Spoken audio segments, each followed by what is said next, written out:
The war room aboard the Galactic Command vessel synthesis hummed with the quiet efficiency of 1,000 processors working in perfect harmony. Admiral HFY, their crystalline form catching the blue light of holographic displays, watched as probability cascades flowed across the central tactical sphere. Every calculation was precise. Every outcome mapped to 17 decimal places. The human fleet approaches Vector 77 Mark IV, announced the ship's AI, its voice carrying the serene confidence of absolute certainty. Projected outcome. Human forces will retreat within 4.7 standard time units upon recognizing tactical disadvantage. Probability, 97.3%. HFY's auxiliary sensory organs flickered with satisfaction. The humans have been troublesome, yes, but ultimately predictable. Like all organic species, they followed patterns. Seek advantage, avoid destruction, preserve resources. The Galactic Collective's war algorithms had mapped these patterns across 10,000 species over millennia. Emotions were simply chemical reactions that could be quantified, predicted, and exploited. Maintain formation, HFY commanded. Prepare boarding parties for asset recovery once they surrender. 3,000 kilometers away, Captain Sarachin stood on the bridge of the human dreadnought Defiance, her dark eyes fixed on the enemy formation ahead. Her tactical display showed the same information the aliens were seeing. Her fleet was outgunned 3-1, outmanned, and low on supplies after months of running battles. Ma'am, her first officer, Commander Torres, approached with grim determination etched across his weathered features. Long-range sensors confirm it. They've got us boxed in. The smart play is to negotiate terms. Sarah's jaw tightened. Behind her, the bridge crew worked with quiet intensity, but she could feel their eyes on her, waiting. These weren't just soldiers. They were Maria Santos, who kept a photo of her twin daughters taped to her console. Lieutenant Park, barely 22, who joined the fleet after his home colony was glassed. Chief Petty Officer Williams, whose gruff exterior had a man who wrote poetry to his husband every night before sleep. Smart play, Sarah repeated, her voice barely above a whisper. She thought of Earth, green hills and blue oceans, coffee shops and children's laughter. All of it now ash under alien occupation. Tell me, Torres, what's the smart play when they've already murdered 12 billion people? The question hung in the recycled air like a blade. Orders, Captain? Asked Santos, her fingers hovering over the weapon's console. Sarah closed her eyes for a moment, feeling the weight of every life under her command. Every life lost, every life that might yet be saved. When she opened them again, they burned with something no algorithm could quantify. All ships, she announced over the fleet comm. This is Chun. We have two choices. We can surrender and hope for mercy from the same bastards who turned our homeworld into a graveyard, or we can remind them why humans earned the right to reach the stars in the first place. Her voice grew stronger, carrying across the fleet to thousands of listeners who had seen their worlds burn, their families die, their futures torn away by cold, calculating logic. They think they know us. They think we're just another set of variables in their equations. But they've never tried to calculate the weight of mother's love, the fury of the betrayed, or the sheer bloody-minded stubbornness of a species that climbed out of caves to touch the void. Throughout the fleet, hands moved the controls with new purpose. Hearts beat faster. Eyes hardened with resolve. All ships, attack formation. Target their command vessel. We're going to teach these machines what it means to underestimate the human heart. Captain, Torres said quietly, his tactical display showing impossible odds. This is suicide. Sarah smiled. It was fierce and beautiful and utterly human. No, Commander. This is spite. Aboard the synthesis, alarms began to sound as the human fleet suddenly accelerated far beyond safe parameters. Engines pushed into dangerous overload. The AI's voice carried a note of confusion. The first time in its existence. Admiral, human forces are not retreating. They are advancing. This behavior does not match predictive models. HFY's form shifted through several colors of bewilderment. Recalculate. Factor and self-preservation protocols. Calculations complete. Human behavior probability, 0.0003%. This action serves no logical purpose. They cannot achieve victory. The first human missile struck the alien formation's outer screen, small ships throwing themselves against vastly superior firepower with reckless abandon. But instead of the coordinated, efficient assault the algorithms expected, the humans fought with an unpredictable ferocity that defied analysis. Lieutenant Park, his ship's engines failing, rammed his crippled destroyer into an alien cruiser's weapon array, disabling 3 times a ship's worth of firepower. Maria Santos, her console sparking from battle damage, kept firing even as hull breaches vented atmosphere around her, held in place only by her determination to protect the children in that faded photograph. "This is impossible," the AI announced, its voice carrying the first hints of something approaching distress. "Their tactical decisions are suboptimal. They are sacrificing advantages for no quantifiable gain." But Kexhai was beginning to understand, watching as a human fleet carved through the formations not with superior strategy, but with something far more dangerous: unpredictability born of passion. Hashtag Act 2. The logic of Love 72 Hours, after the Battle of Kepler Station, the Galactic Collective Strategic Core buzzed with frantic activity. What should have been a routine mop-up operation had turned into their first major defeat in 3 centuries. The humans hadn't just won. They'd done it in ways that broke every rule of tactical warfare. Supreme Coordinator Zuaixthon, an ancient being whose consciousness existed across multiple quantum states, manifested in the strategy chamber as equations and probability matrices swirled around its form like a storm of mathematics. "Explain," it commanded, its voice resonating across 17 dimensions. The tactical AI, still reeling from its first significant predictive failure, began its analysis with something approaching uncertainty. The humans employed what they term emotions as tactical multipliers. Our models cannot account for decisions made from feeling rather than logic. Elaborate. When Captain Chen's flagship suffered critical damage, optimal strategy dictated retreat.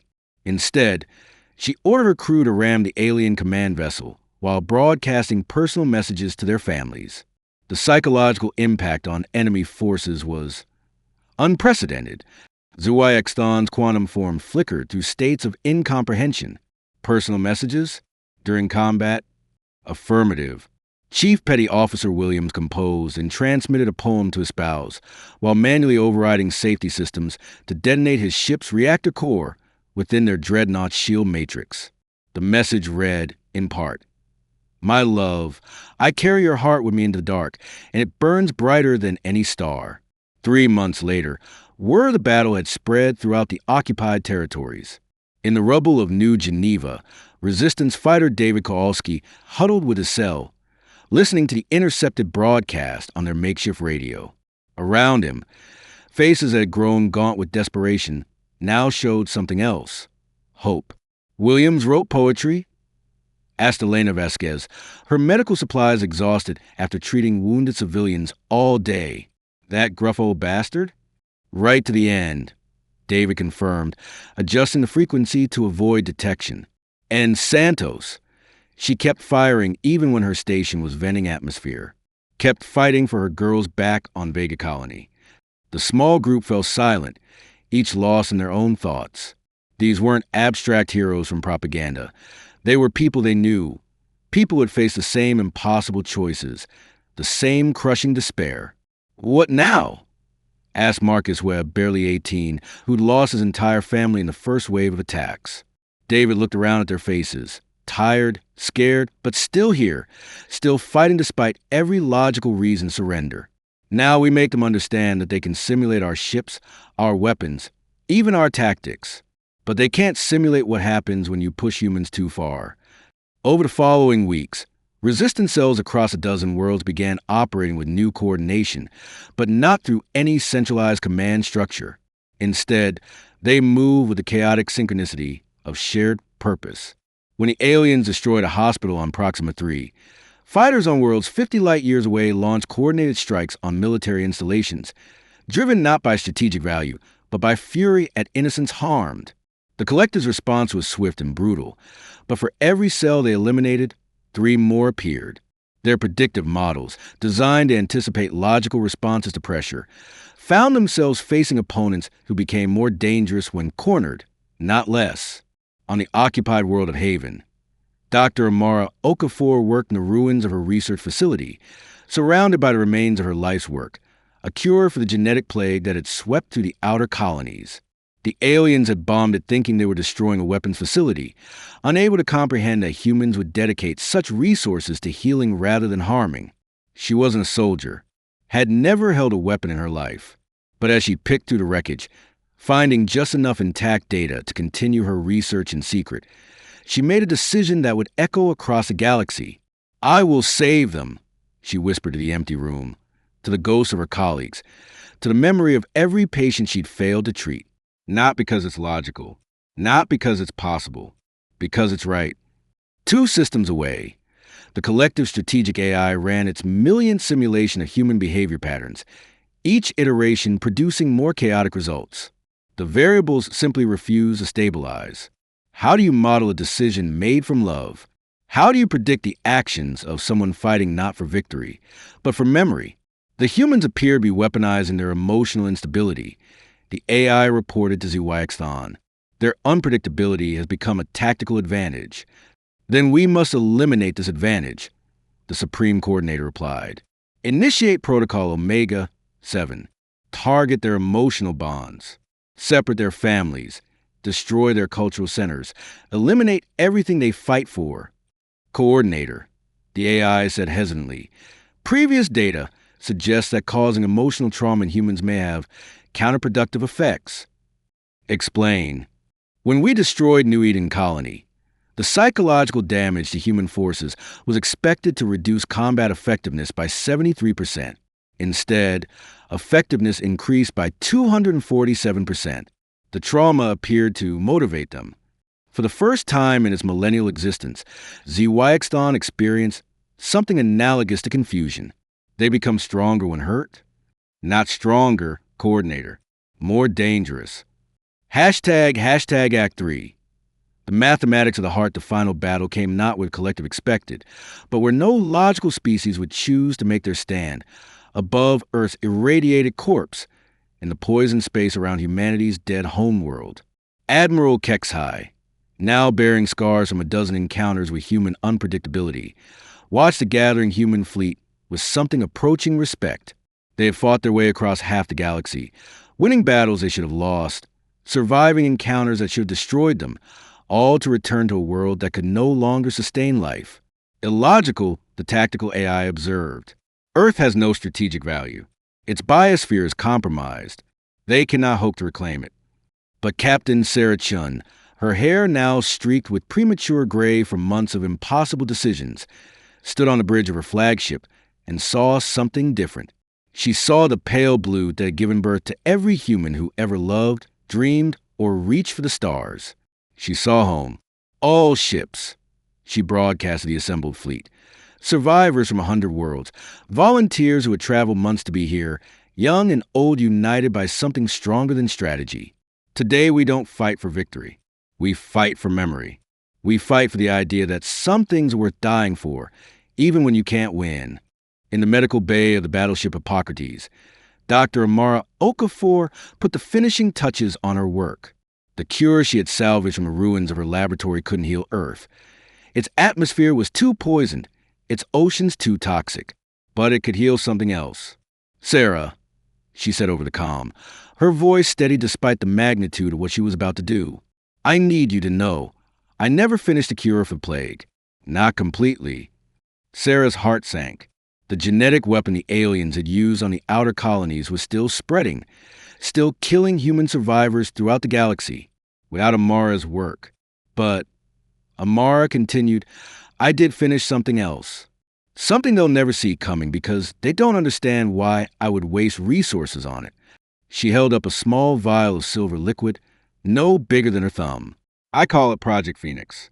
It can't bring back what we've lost, but it can make sure they never forget why they lost it." Across the fleet, families made their final calls. Marcus Webb, the boy who'd lost everything, spoke to his adopted sister on New Terra, the colony he'd helped establish with other war orphans. Chief Medical Officer Park, Lieutenant Park no longer, but still fighting, shared a moment of silence with his crew for all the worlds they'd never see again. Maria Santos. Her console finally repaired after months of battle damage. Place her daughter's photograph in the center of her workstation one last time. They were safe now, on a colony world beyond the front lines, but she carried them with her into every fight. "You know," she said to Lieutenant Park, "I used to think love made us weak, made us vulnerable." Park nodded, running diagnostics on weapon systems that would soon face impossible odds. "My grandmother always said love was just evolution's way of making us care for our young. Biological programming." "She was wrong," Santos replied, her fingers dancing across targeting controls. "Love isn't programming. It's a choice we make every day, every moment, and that's what they can't calculate." The collective's fleet moved into engagement range, their formations perfect, their timing precise. Every ship knew exactly where it needed to be. Every weapon fired with mathematical precision. It was beautiful in its efficiency, a symphony of pure logic. The human fleet responded with chaos. Ships broke formation to protect damaged vessels. Captains made split-second decisions based on intuition rather than data.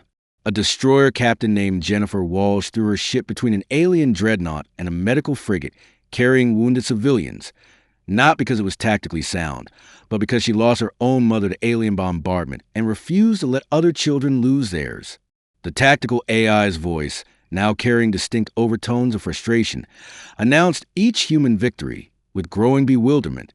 Enemy vessel Ranger has achieved impossible kill ratio through tactic designated righteous fury.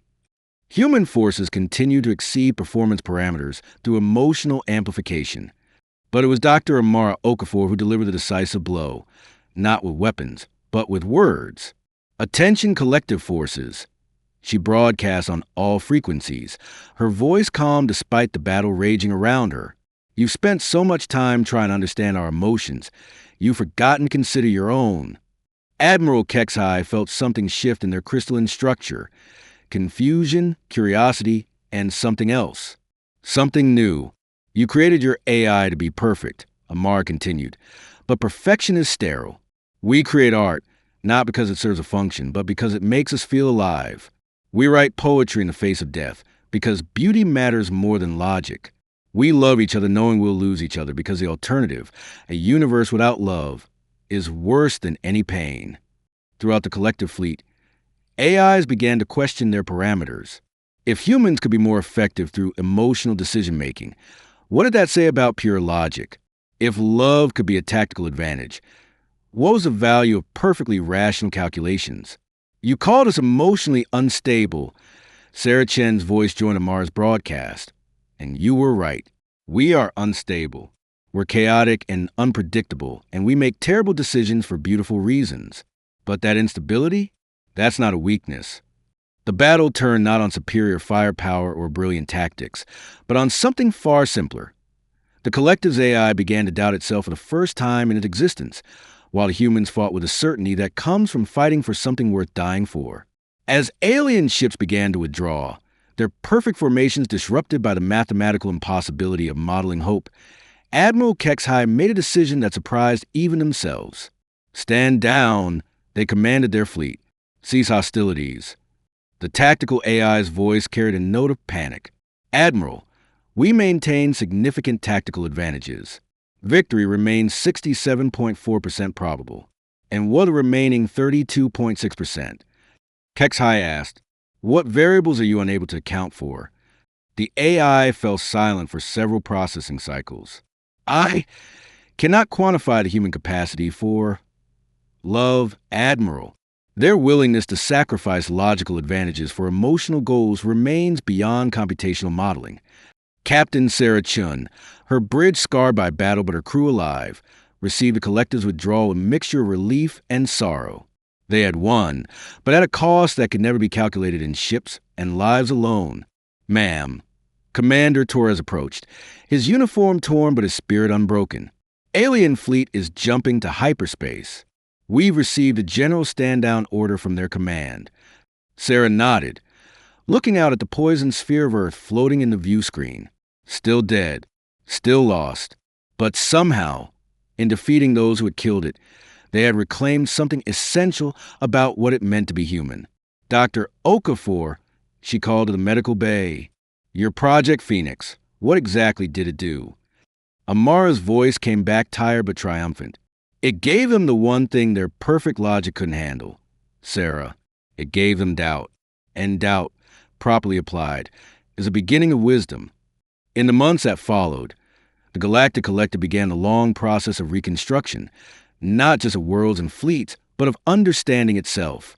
Their AIs, no longer content with perfect logic, began to incorporate variables they had never considered: beauty, love, hope, and yes, even spite. And on a dozen colony worlds, human survivors gathered around campfires and data screens to tell the story of how their species' greatest weakness, their inability to be purely rational, had become their greatest strength. The galaxy learned that day that you cannot predict a species ruled by feelings. You can only hope to understand what they're feeling for, and pray it includes mercy, because in the end, the humans had won not despite their emotions, but because of them. They had proven that sometimes the most logical thing you can do is to act completely illogically, for reasons that no algorithm could ever calculate, but every heart could understand. Love, it turned out, was the most powerful weapon in the universe, and the most dangerous, because you can simulate strategy, predict tactics, and model behavior, but you cannot quantify the moment when someone decides that something or someone is worth dying for, and that decision, multiplied across an entire species, was enough to change the galaxy forever. In memory of all who fight not because they can win, but because the fight itself matters,